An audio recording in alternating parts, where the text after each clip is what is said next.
We will continue our discussion on our covenant of membership. Again, for us to be reminded of the commitment that we made when we joined the church, but also as a message to those who may be interested in being part of the church, that we take church membership very seriously, because truly membership is a covenant commitment.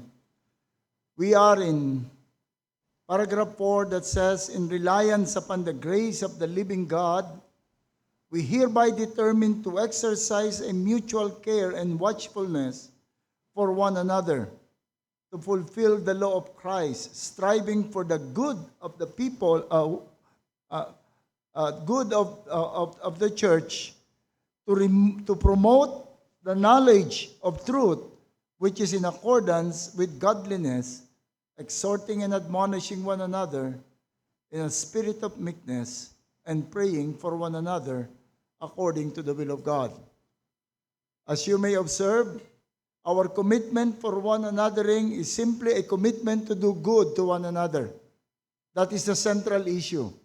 That we would live, we would act, we would do things to promote goodness in the church, striving for the good. Yun po yung main issue rin eh. Striving for the good of the church. All else ay in support of that good. Definition of the good is the good according to the truth. And as we discover our responsibility to do good, yung ating makikita natin that we will cry out, "Who is sufficient for this?" And this would bring us to prayer. And therefore, it included intercessory prayer as a command and intercessory prayer according to the will of God. Ang totoo po, natapos na natin lahat ito, but I just want to make an addition, an addendum, a concluding note on the good. Kasi kung ang good, ang number one, yun yung central issue, to do good to the church. At hindi lamang to make the church well programmed and well arranged, but the good of the church ay dapat po nating makita, ma-define, ano ba yung good na yon? How do we express this concern to do what is good? So before leaving this section, let me today give some practical directives on caring for one another. Answering the question, how do we do good to one another in our care? Tayo po ay daling manalangin muli at tumingi tayo ng talino sa ating Panginoon. O aming Panginoon, muli kaming lumalapit sa iyo, fully acknowledging that without you, without the aid of the Holy Spirit, we cannot do anything that would benefit our souls. And so we do pray, Lord, that you would be with us and among us, that you would touch our hearts and mind as we listen to your word, as we discuss the truth, Lord. Sana bigyan mo kami ng understanding. Bigyan mo kami ng bukas na puso and humble spirit. And we do pray, Lord, that you would use again your servant to deliver your message, that you would prevent him from making any error or any boastful claim, but let it be, Lord, that your name be magnified and only the Lord Jesus Christ be known as we discuss this word. Tulungan mo kaming lahat, Panginoon, that we might see you and that we might know that Jesus Christ is our only hope. Thank you, Father, in Christ's name. Amen. Okay, when we discuss good, what is good? Hindi po natin pwedeng iwanan yung issue, yung kaalaman ng goodness of God. So let us begin by saying God alone is good. Para maintindihan natin what is good. Any and all discussion of what is good must begin with the understanding, with the consideration of the goodness of God. Remember when the rich young ruler approached Jesus Christ asking for something, he was asking, "What must I do in order to inherit eternal life?" He addressed Jesus Christ as good teacher. before Jesus answered the question about what he must do, he first made a statement that would clarify to the mind of the inquirer about goodness. He said, "Why do you call me good? There is only one good, and that is Jesus Christ." That is in Mark 10:18. He was not saying that I am not good, but he was saying, do you understand what is meant by the word good? Kasi sa atin masyadong earthy yung ating understanding of what is good.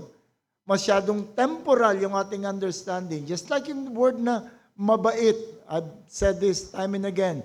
Yung word na mabait, in reality, it has no meaning. It has no meaning. Basta mabait yan eh. Pag yung asawang babae ang nagsabi, ay, ang asawa ko mabait yan. Ibig sabihin, kahit anong gawin ko, hindi nagre-reklamo yan.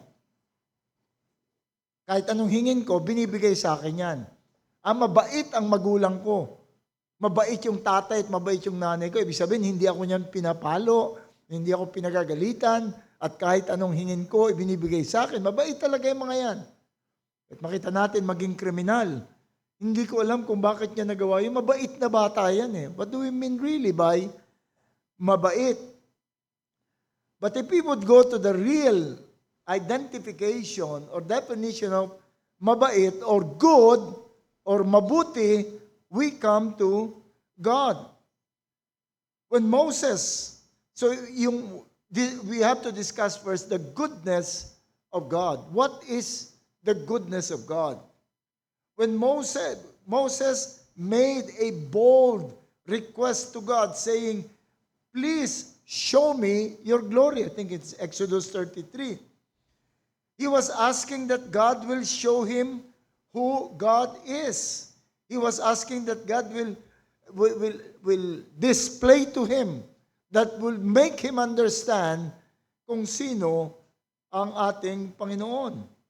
Glory literally means weight, kabod. Kaya nga yung the glorious departed is ikabod. To glorify God means to honor Him, to make His greatness known, to reflect His worth in our lives. That is to be holy. It refers to God's character, God's attributes, His holiness, His justice, His wisdom, His power. The word, the glory of God is everything about God. It is the description of God. It is God Himself. When we say to God, be the glory, we're acknowledging His worthiness, His supreme excellence. So this is not a simple request of Moses. He was asking God to show him everything about Him. Grant me the great understanding and demonstration, and let me witness who you are. But notice the answer of God. Exodus 33, when Moses said in verse 18, show me your glory. In verse 19, God said, then I said, I will make my goodness pass before you, and I will proclaim my name, the name of the law of Jehovah before you. I will be gracious to whom I will be gracious, and I will have compassion on whom I will have compassion. Did you see that? Show me your glory. Okay, Moses, I will show you my name, my goodness. In other words, if the Lord wants to show His glory, He would show the goodness of the Lord. And that goodness of the Lord is the name, another term used in the scripture to mean the very person, the character, everything about the person is the name of the person. So the glory of God is the goodness of God. When God finally revealed His glory, we see that it consists mainly and fundamentally of His attributes of goodness. Not exclusively, but fundamentally. When finally the Lord answered the request of Moses in Exodus 34, verse 6 to 7, He said, the Lord passed before him and proclaimed, "This is now my glory," was telling Moses. You're about to witness, you're about to know, I'm about to tell you about me, who I am, my glory, my name. He passed before him and proclaimed, the Lord, God, merciful and gracious, long-suffering, and abounding in goodness and truth, keeping mercy for thousands, forgiving iniquity and transgression and sin. All these characteristic are characteristic of the goodness of God. The goodness of God is compassionate and gracious, meaning God is easily moved to pity towards the misery of man. Madali niyang makita. Alam niya yung damdamin ng tao. Remember that ang sabi sa atin na He is even collecting our tears in His bottle. I am gracious. It means that God readily comes to the aid of those who are needy according not to what the person deserves, but according to the goodness of the Lord. He is slow to anger, abounding in loving kindness and truth. God's first reaction is not to judge. It's not to punish. It's not to be angry. The Lord's first reaction is mercy. He is slow to anger. His blessings even to those who are not deserving and even ill-deserving of it, the Lord is blessing. He is one who forgives iniquity and transgression and sin. And we know how the Lord forgives. When He forgives, He totally blot out. He totally erased. He throw away sin. Because that is God, that's part of the goodness. And all of this description of God's goodness is in the hub. Lahat ng description nito, yung sa hub niya, parang bisikleta, yung gulong ng bisikleta, merong outer rim at merong mga spokes na nakadikit dun sa rim that supports the rim, but in the middle of the wheel is the hub. All that spokes are being projected from the hub to the rim, to support the rim. And that goodness and that hub is the goodness of God. It is in the center of who God is. It is who God is, that God is good. So therefore, if we are to understand God, we must understand His goodness. If we try to interpret the goodness of who God is, we must know the concept of God's goodness. But note what is included in the description of God. The description of God that is centered in His goodness. Note what is next that was said after saying that He was forgiving iniquity and transgression. By no means clearing the guilty, visiting the iniquity of the fathers upon the children and the children's children to the third and fourth generation.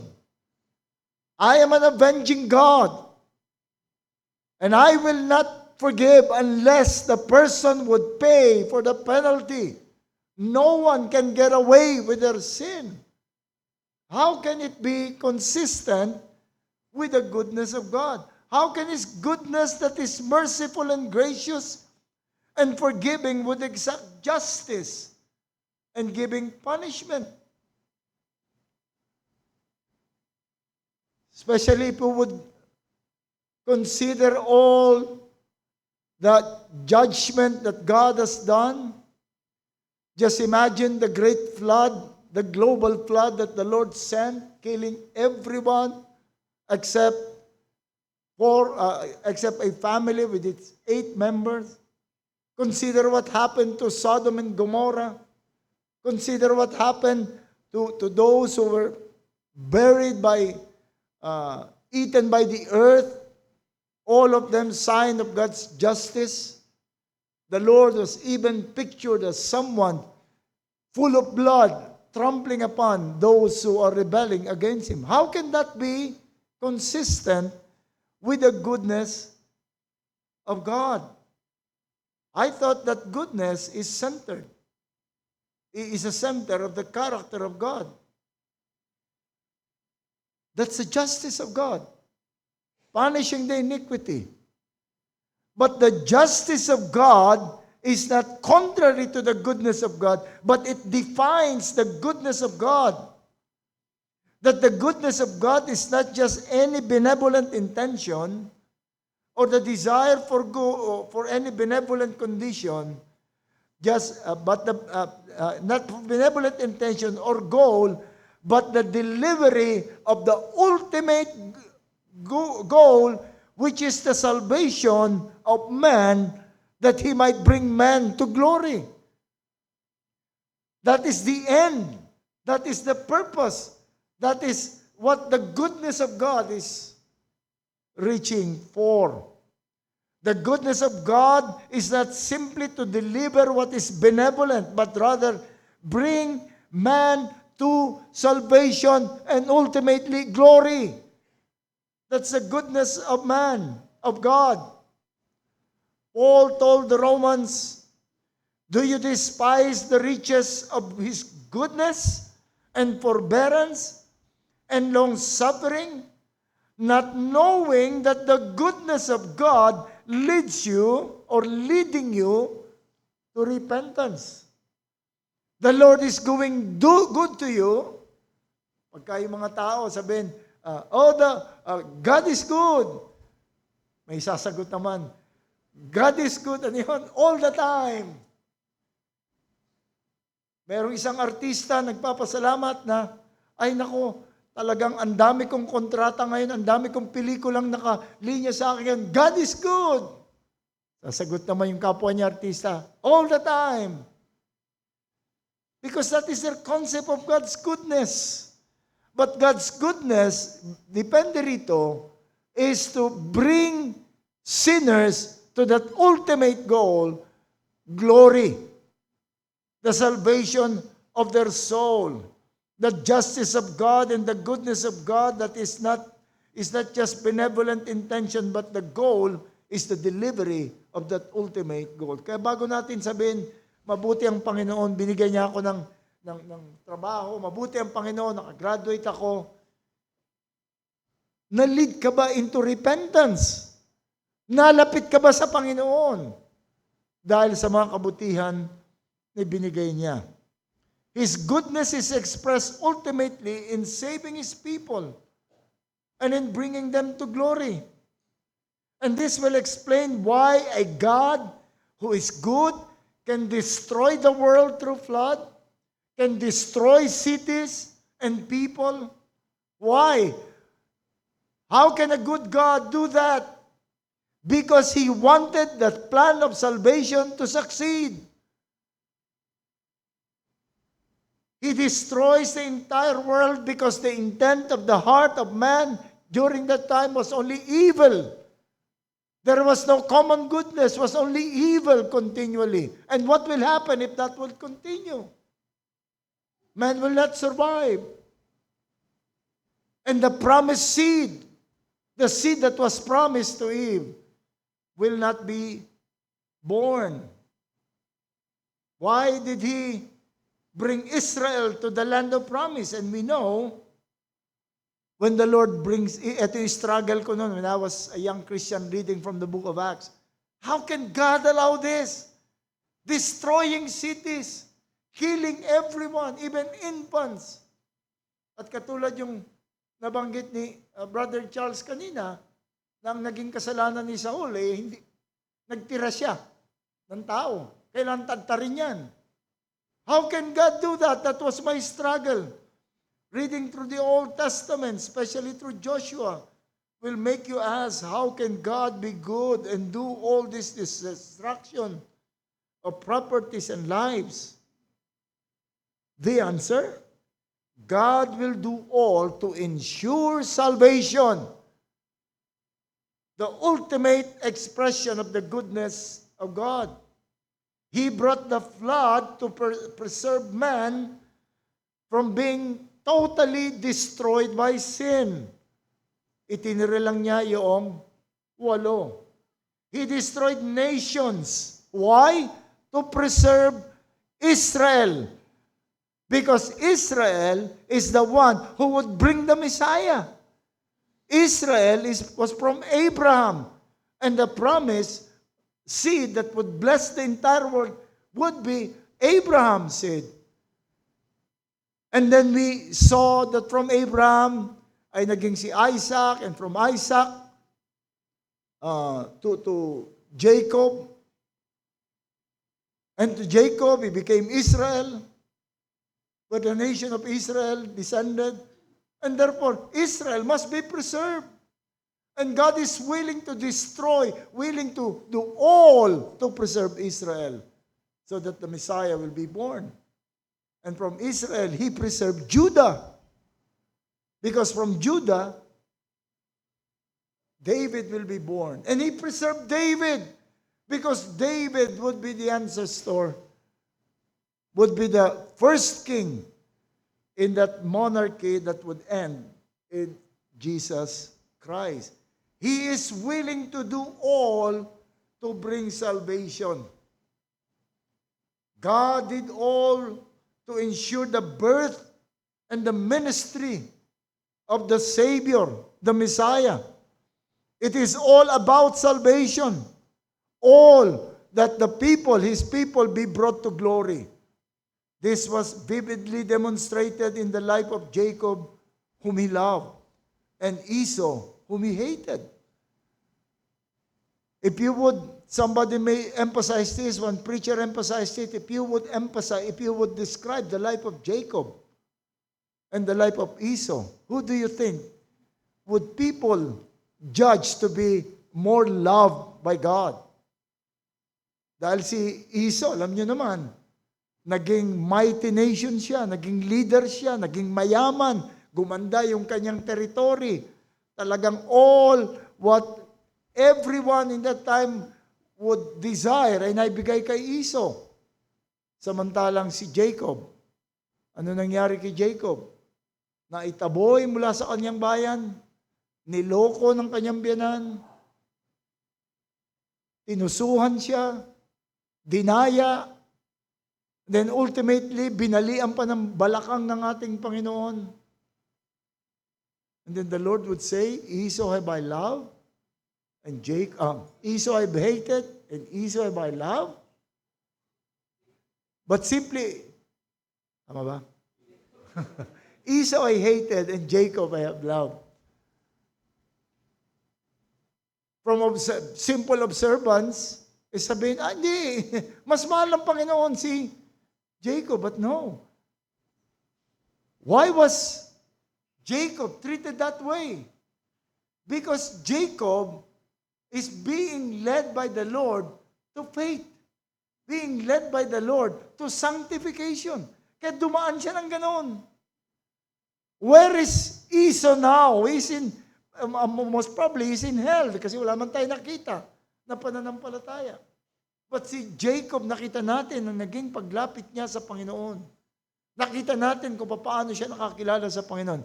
That is the love of God.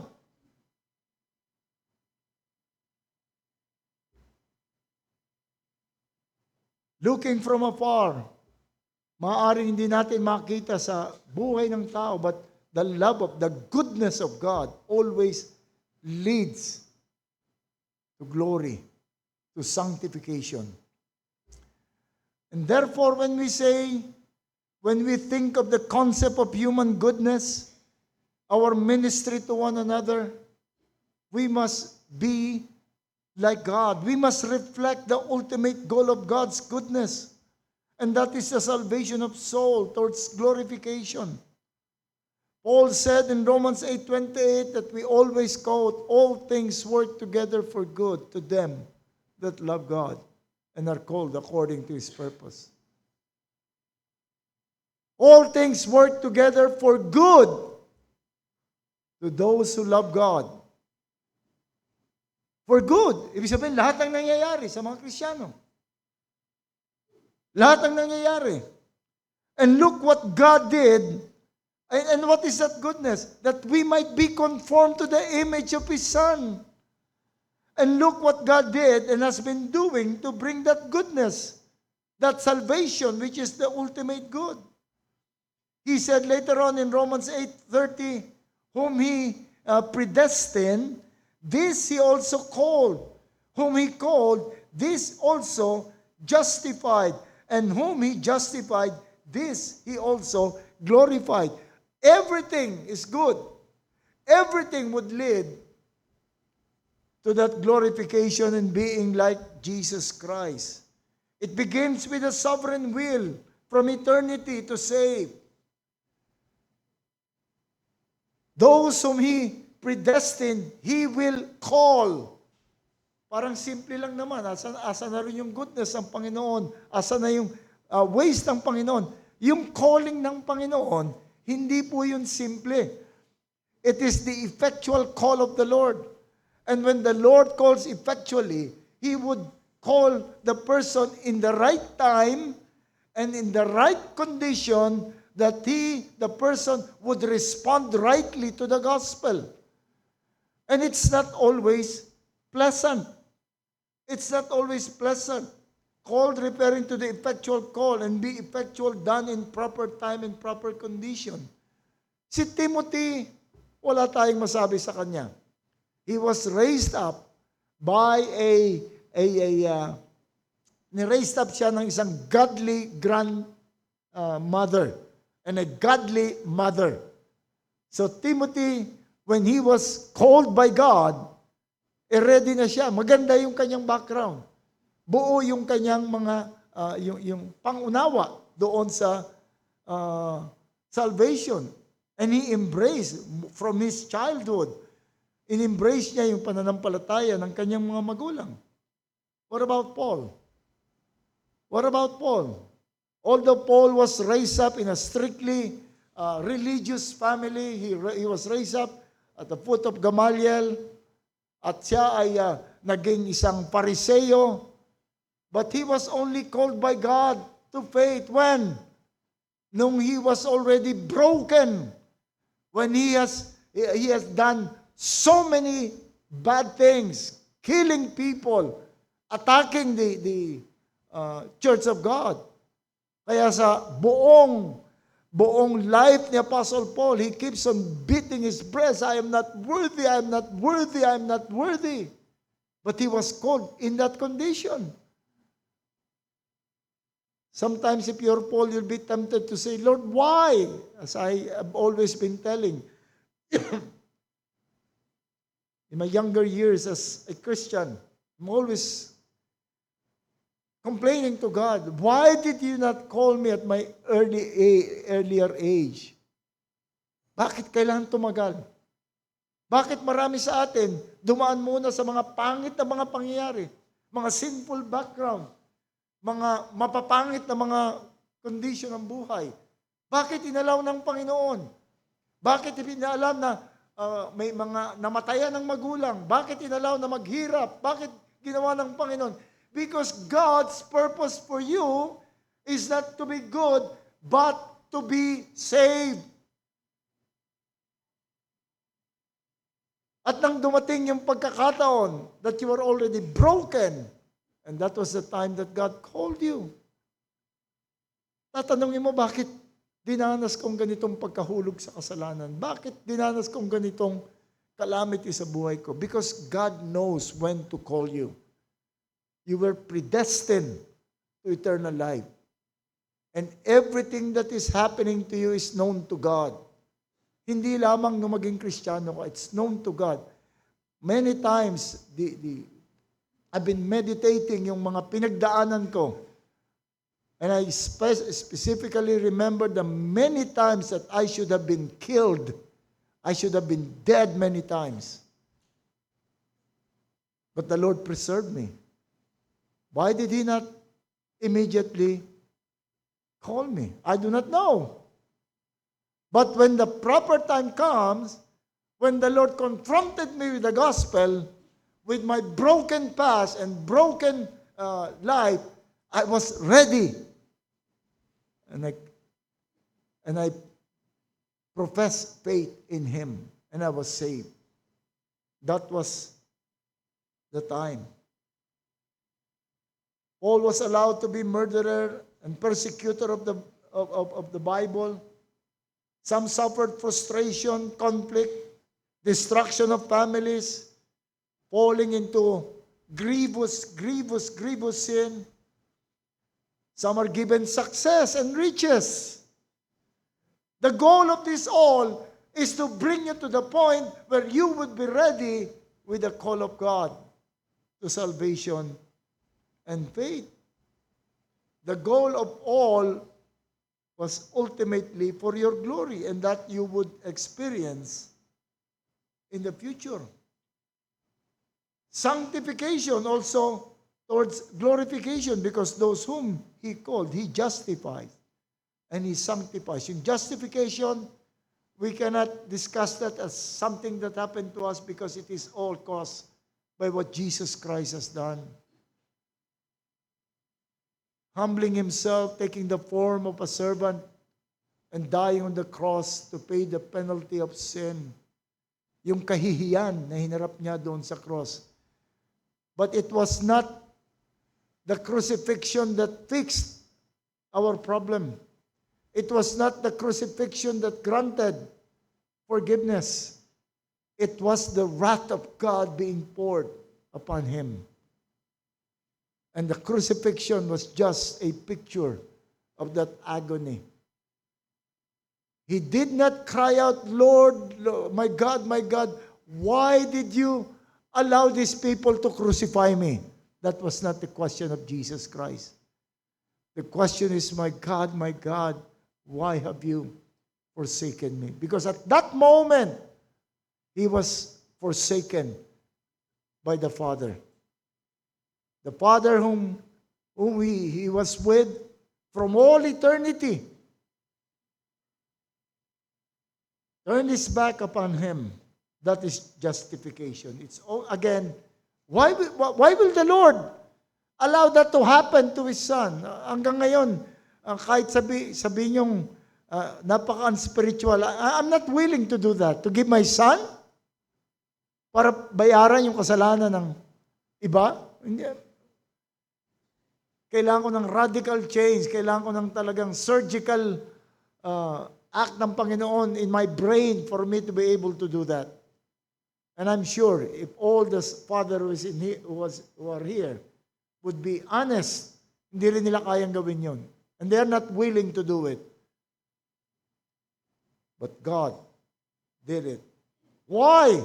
Because of that ultimate goal. And I tell you, if there is another way, for us to be saved, without the Father sending His Son and allowing His Son to suffer, that God will do. But there is no other way but for the Son to take sins to Himself and go to the cross and suffer. And then glorification. Sanctification also is a painful process. It's a painful process, I can tell you.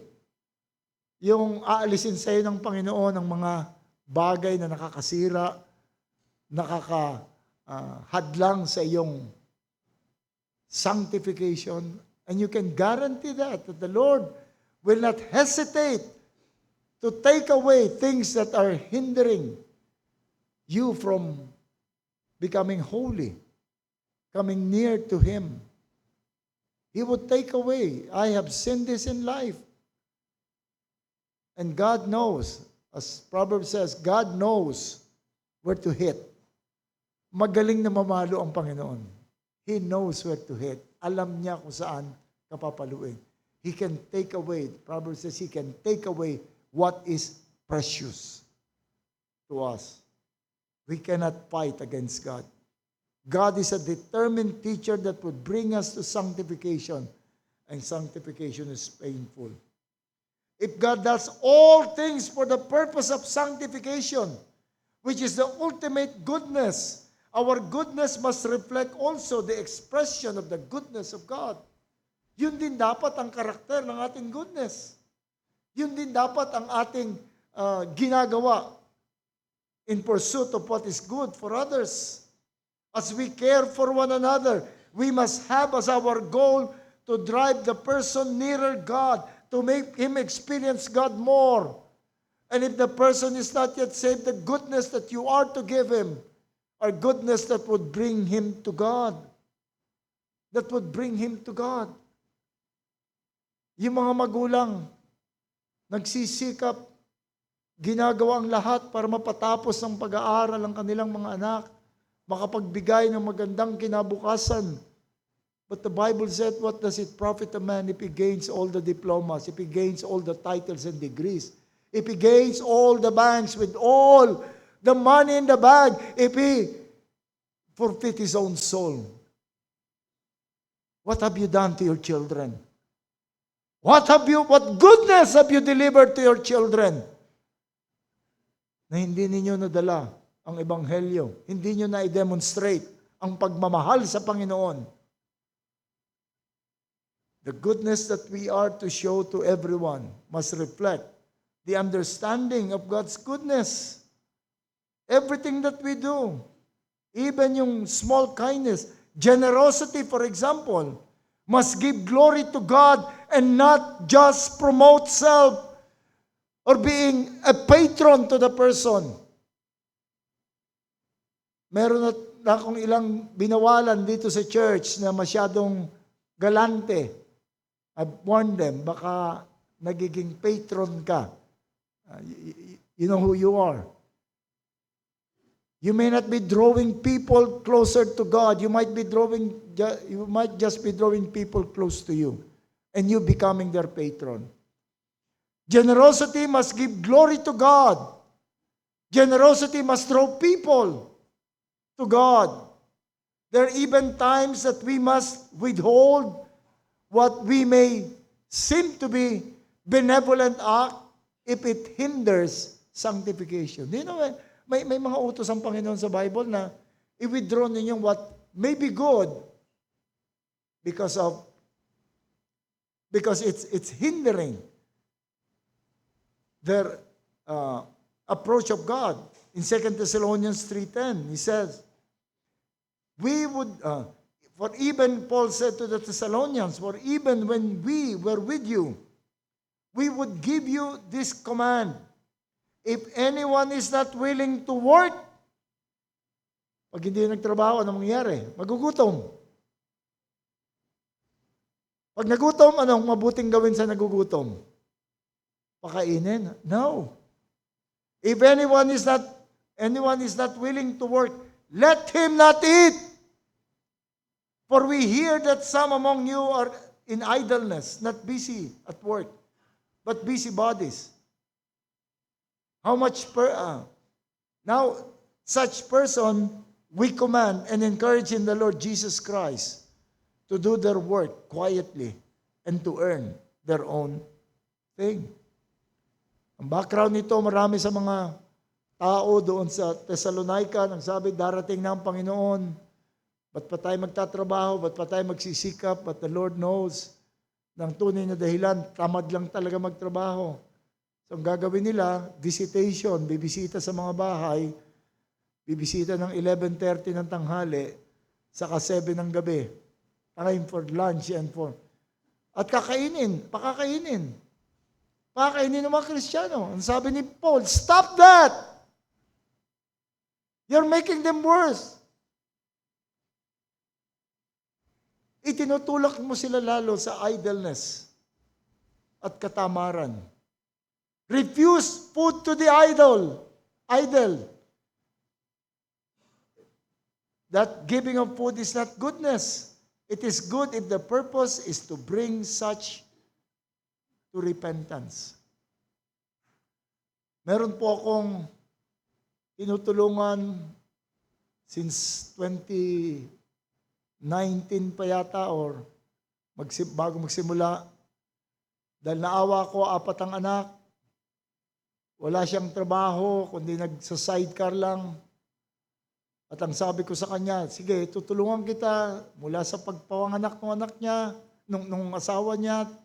Tinulungan ko, pagpapaaral lahat, pinagawan ko ng gripo, dahil wala siyang maigiba, lahat binigay ko sa kanya. Tapos, nakita ko na ganun pa rin siya sa pag-inom, sa paninigarilyo. Kinausap ko siya na, sabi ko sa kanya, hindi ko pwedeng i-subsidize yung bisyo mo. Kaya kung gusto mo magpatuloy ako, magtigil mo yan. So sabi niya, tinigil daw niya. So nagbigay uli ako, bigay uli. At hindi biro ang naibigay ko na sa kanyang halaga, nahuli ko na naman. Sabi ko, kala ko ba tinigil mo na? Kala ko ba? Sabi ko, pero naawa pa rin ako sa mga anak niya. At gumawa ko ng deal. Deal ko sa kanya, o sige, tutulungan pa rin kita, pero kailangan pagtrabahuan mo. Magpunta ka kay Jerry, magtrabaho ka rin sa kanya at marami kang gagawin doon. Ayaw pa rin magtrabaho. Naglalaro pa rin sa isip ko, I'm thinking yung kinabukasan ng 5 anak niya. Nakikiusap pa rin siya sa akin. Sinabi ko na sa'yo, pumunta kay Jerry, it will not be good for me to continue giving under that circumstances. I want him to learn to work. I want him to learn, which is good. So, kita natin, refusing what is benevolent is not always against goodness. And Apostle Paul continued his warning against busybodies and urging believers to work quietly and earn their own living. Yung paggawa natin must have that in mind. Is this helping this person spiritually? Of course, madali mong gawing excuse yun, pero totoo, nagdadamot ka lang, ayaw mo lang magbigay, baka mamaya, natotolerate ko siya. We must also be careful with that. And all our activity, all our gatherings, is it good to gather? Is it good na may mga clique tayo, na meron tayong kaibigan, lumalabas tayo, ginagawa natin? Yes, they're all good. But they must not be purely for entertainment, but for edification. Otherwise, it's not good. Kinakaibigan ko lang siya. But if the only thing that you can give is to entertain the person, you're not doing him good. Paul said, we must endeavor to keep the unity of the Spirit in the bond of peace. Our unity, our bond is the bond of peace with God and peace with everyone. That we have one Lord, one faith, one baptism, that's Ephesians 4. Yun yung ating bond, and therefore that must be magnified. All our gatherings, even leisure gatherings, must have the goal of edification, strengthening, glorifying God. We must rise above being just barkada with common good. Kahit nasabihin pang, good barkada kami, wala kaming bisyo, wala. But if that would not draw you to God, that will not be good. Ano bang mga activities natin? Mabuti ba yon yung mayroong mga mahilig sa hiking? At kailan lang ay nagkaroon sila ng hiking? That's good. That would promote closeness. But we must be sure that our heart is saying, this must contribute to edification and for the glory of God.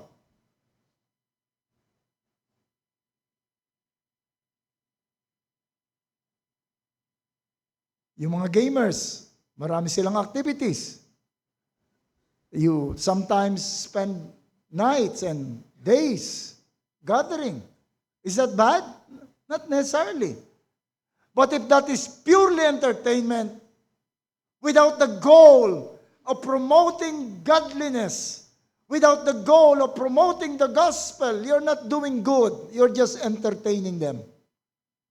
You're just entertaining the unbelievers who are with you. You're just entertaining the cold Christians that are with you.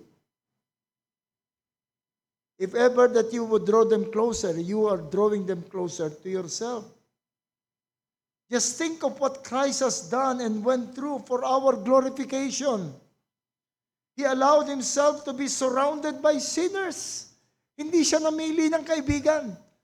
Tignan niyo lahat yung nakapaligid sa kanya. They were all sinners. Kahit na hindi pa niya, nung unang tawagin pa lang niya, alam na niya yung kayabangan, alam na niya yung pagiging materialistiko, alam na niya yung pagiging ambisyoso ng lahat ng nakapaligid sa kanya. But Christ has chosen them anyway because they were the people of God. He was surrounded. Some ensure, kasi minsan, mabuti naman tayo, pero pinipili natin yung mga tao makakadikit natin. Pinipili natin yung mga taong that would surround us. Only persons that will give us delight. Jesus has expressed deep frustration when he said, "How long shall I be with these people?" Meaning he was never really too happy to be with them. He was just delighted because he was able to deliver yung kanilang salvation. And therefore, in the prayer niya to sa John 17, he said, "Father, I've lost no one. Naalagaan ko silang lahat." He remained with them.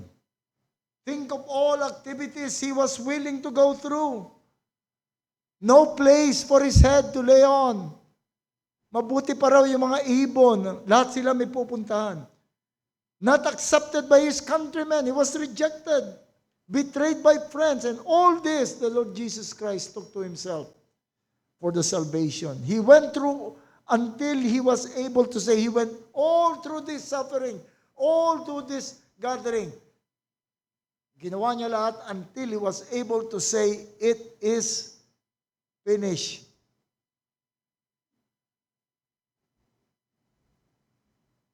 He is eagerly waiting in the mansion he's preparing for us.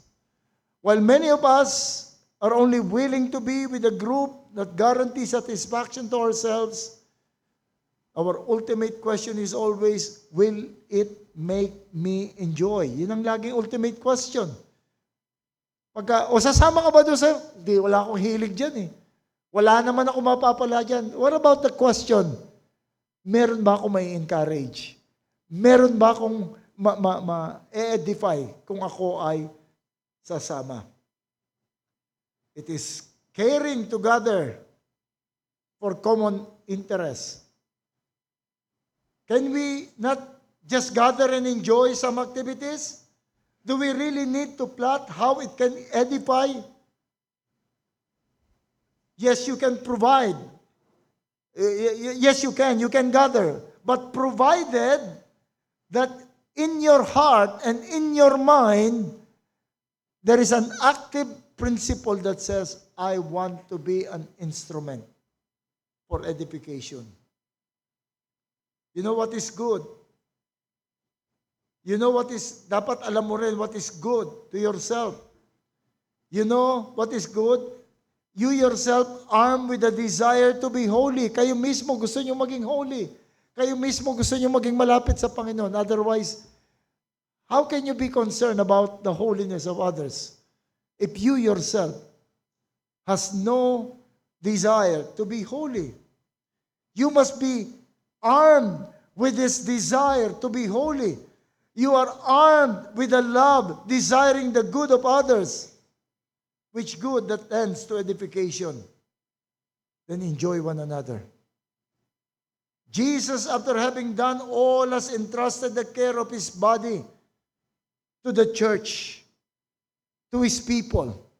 Ipinagkatiwala ngayon ng ating Panginoon yung katawan na sa Kanya. Let us all work for the good of this body.